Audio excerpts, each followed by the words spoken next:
प्रत्याशी बहन इकरा हसन जी और कैराना लोकसभा के दूर दराज और गांव से आए मेरे प्यारे साथियों, मातृ शक्ति और प्यारे बच्चों। साथियों, ये 2024 का जो चुनाव है, 18वीं लोकसभा का आम चुनाव होने जा रहा है देश में। और ये 2024 का जो आम चुनाव है, ये हिंदुस्तान का मुस्तकबिल तय करेगा साथियों। और मुस्तकबिल किन बातों पर तय करेगा? पिछले 1 साल से, पिछले 2 साल से हमारे टीवी चैनल्स पर जब किसान बॉर्डर पर पड़े हुए थे, दिल्ली को घेरे हुए थे, वो रामलीला मैदान पर जाकर के देश के प्रधानमंत्री को, देश की सरकार को जगाने का काम करना चाहते थे, अपनी मांगों को रखने का काम करना चाहते थे। तीनों काले कानून जो किसी ने नहीं मांगे, उनको वापसी की बात करना चाहते थे, नहीं सुन रहे थे। तो टीवी पर एक ही राग चल रहा था कि पाकिस्तान में फला चीज इतनी तेजी हो गई, पाकिस्तान में महंगाई इतनी बढ़ गई, पाकिस्तान में ये हो गया, पाकिस्तान के दुर्दिन आ गए साथियों। जहां हिंदुस्तान की मीडिया को हिंदुस्तान के तमाम मसाइल को, तमाम मुद्दों को उठा करके अपनी जो जिम्मेदारी थी उसे निभाना था, उसको ना निभाते हुए पड़ोसी मुल्क की उन चीजों को हमारे बीच में परोसते रहे साथियों। ये जो सरकार है, ये तमाम चीजें षड्यंत्र रच करके सत्तासीन हुई है, तमाम लोगों को फुसलाया गया है, धर्म के नाम पर बरगलाया गया है, एक वर्ग विशेष के लोगों को टारगेट करके दूसरे लोगों को संगठित करके इन्होंने हमारे हकूकों को नाका डालने का काम किया है साथियों। ऐसी सरकार जिसने पिछले 10 साल में जनहित के नाम पे एक भी इशू ना हो, एक भी इनके बात कहने की कोई बात ना हो, प्रधानमंत्री जो पिछले 10 साल में एक भी बार प्रेस को एड्रेस ना कर पाए हो, किसी भी विषय पे ना बोल पाए हो, ऐसी सरकार जो नौजवानों के मुस्तकबिल पर, नौजवानों के फ्यूचर पर, उन पर कुठाघात करके मिलिट्री की जो भर्ती होती थी, जिसमें गरीब और नौजवान गांव देहात के लोगों को रोजगार प्राप्त होता था, उसको भी इन्होंने अग्निवीर नाम दे करके फुल टाइम जॉब से पार्ट टाइम जॉब में बदलने का काम किया साथियों। मेरे तमाम साथियों ने बताने का काम किया कि हिंदुस्तान में जब कांग्रेस की सरकार थी तो 54 लाख करोड़ कर्जा था, अब 205 लाख करोड़ कर्जा है, वो मेरे तमाम साथियों ने बताया साथियों। उत्तर प्रदेश की सरकार की जहां तक बात है, अभी पिछले दिनों हमारे जो गाजीपुर से प्रत्याशी बनाए गए हैं, मरहूम सांसद हमारे मुख्तार अंसारी साहब, उनके भाई, उनको जेल में जहर दे करके, षड्यंत्र रच करके मारने का काम किया गया। पिछले साल 11 महीने पहले अतीक अहमद को गोलियों से षड्यंत्र रच करके भूनने का काम किया गया। ऐसी सरकार जो एक वर्ग विशेष को टारगेट करके अपना उल्लू सीधा करना चाहती है साथियों।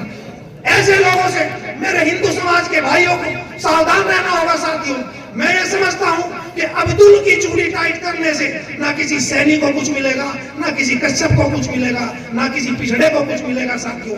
आज शिक्षा के तमाम सोपानों को छूते हुए तमाम लोग हमारे बीच में दर दर की ठोकरें खाने को मजबूर है। ना किसी के पास रोजगार है, ना फसलों का उचित मूल्य है, ना कोई सुरक्षा है। तमाम इश्यूज आपके सामने है साथियों। इन सब बातों को ध्यान में रख करके जब 19 तारीख को आप लोग वोट डालने जाएंगे, ये हलफ उठा करके जाना। और मैं सैनी समाज के भाइयों से और तमाम जो मेरे साथी, मेरे हमदर्द और जो शुभचिंतक आए हैं, पीडीए के फार्मूला जो अखिलेश यादव ने दिया है, पीडीए जोर लगाएगा, इंडिया बढ़ता जाएगा। इस दम्भी सरकार को जब आप जोर लगाएंगे, गांव दर गांव अपने आप को इकरा हसन, अपने आप को नाहिद हसन, अपने आप को अखिलेश यादव समझ करके गांव दर गांव जाएंगे। 17 दिन का वक्त और है, लोगों को जगाने का काम करेंगे, बताने का काम करेंगे। मैं ऐसी आशा और उम्मीद आपसे करता हूं। हमारा जब 4 तारीख को 4 जून को इलेक्शन होगा तो हमारी प्रत्याशी जीत करके कैराना लोकसभा का देश की संसद में नेतृत्व करेगी। और ऐसा सांसद जो पिछले 5 साल में हमारे 700 के आसपास गांव हैं, 1250 से ज्यादा, 1850 से ज्यादा बूथ है, जहां कभी कोई एक आदमी बता दे कि हमारा सांसद 5 साल में आया है, कभी नहीं आया। 5 साल में ना किसी के सुख में, ना किसी के दुख में। ऐसे सांसद को यहाँ से हटा करके, जो पिछले 3 साल से आपके बीच में है और इनका राजनीतिक इतिहास है, 40 साल से आप लोगों की खिदमत कर रहे हैं। इनके अब्बा मरहूम सांसद अख्तर हसन साहब 1984 में सांसद बने थे, कई बार कैराना लोकसभा का प्रतिनिधित्व किया था। ऐसा परिवार जो आपका चाचा पड़ता हो, उसको जिता करके साइकिल पर मोहर लगा करके इंडिया गठबंधन का, पीडीए का, अखिलेश यादव को मजबूत करके इस तानाशाही सरकार से छुटकारा दिलाने का काम करेंगे। इसी आशा और उम्मीद के साथ समाजवादी पार्टी जिंदाबाद, अखिलेश यादव जिंदाबाद। बहुत बहुत धन्यवाद। जो तमाम साथी तमाम गाँव, बहुत सारे गाँव वो लोग उत्पीड़न कर रहे हैं, इसको दर दर आपको पहुंचाना है। कहीं इशू से पेड़ है आपकी घरों के बराबर में, एक साथी के पेड़ 2 लाख रुपए कीमत के सिर्फ इसलिए काट लिए गए कि मेरे खेत में इससे छेल लगती थी, नुकसान था। मुकदमा कराने गया तो कोई मुकदमा नहीं, कोई सुनवाई नहीं। एक साथी ने सैनिक समाज के सामाजिक मान सम्मान को बढ़ाने के लिए कोई बात कही। सरसावा क्षेत्र का मामला है, संदीप भाई बताते गए, उसे पूरी तरह से मारा गया, गाड़ी को तोड़ा गया। ऐसे हजारों किस्से हैं। लोग जो कहते हैं कि कैराना से लोग पीड़ित हैं, कैराना तो यूं ही बदनाम है, लेकिन लोग पीड़ित उन लोगों से हैं जिनका 1,05,000 मात्र वोट है और राज हम पर करें इनका तो फिर भी 5.5 लाख वोट है। साथ ही उनका क्लेम बनता है। आज उनको सबक सिखा देना है, भारतीय जनता पार्टी को प्रत्याशी को सबक सिखा देना है। क्यों सबक सिखा देना है?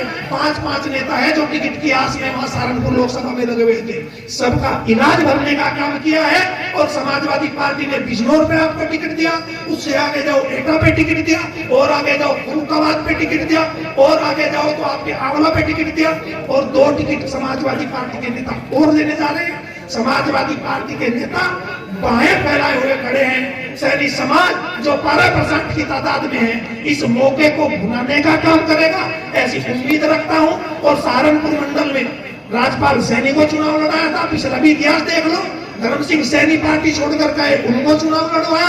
साहब सिंह सैनी को पहली बार तो कभी विधायक नहीं रहे, डायरेक्ट एमएलसी बनाया और कैबिनेट मंत्री बना करके मान सम्मान और गौरव बढ़ाने का काम किया। ऐसे अखिलेश यादव जी, और क्योंकि ऐसे क्यों ना हो, क्योंकि मुलायम सिंह यादव ने उनकी ट्रेनिंग दी है, उन्हीं की प्रत्याशी बहनी का हसन हमारे बीच में है। मैं समझता हूं मैं ज्यादा बाधा आपके बीच में नहीं बनना चाहता।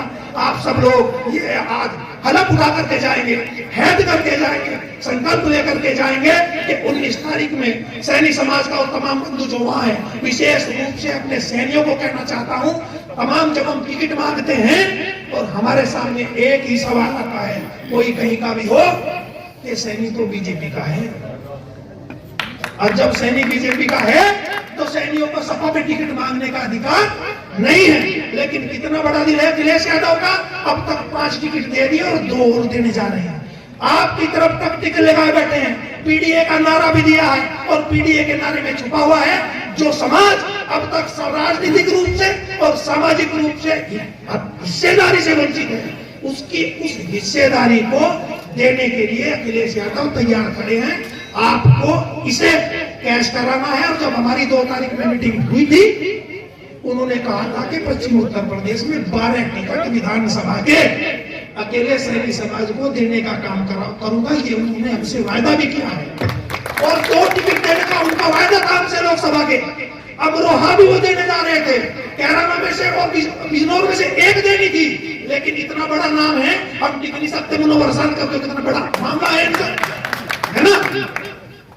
गठबंधन में सीट जाने के बाद भी राहुल गांधी को और प्रियंका गांधी को कम से कम 10 बार अखिलेश यादव ने निवेदन किया कि आप अमरोहा पे सैनिक समाज के किसी प्रत्याशी को लड़ाओ।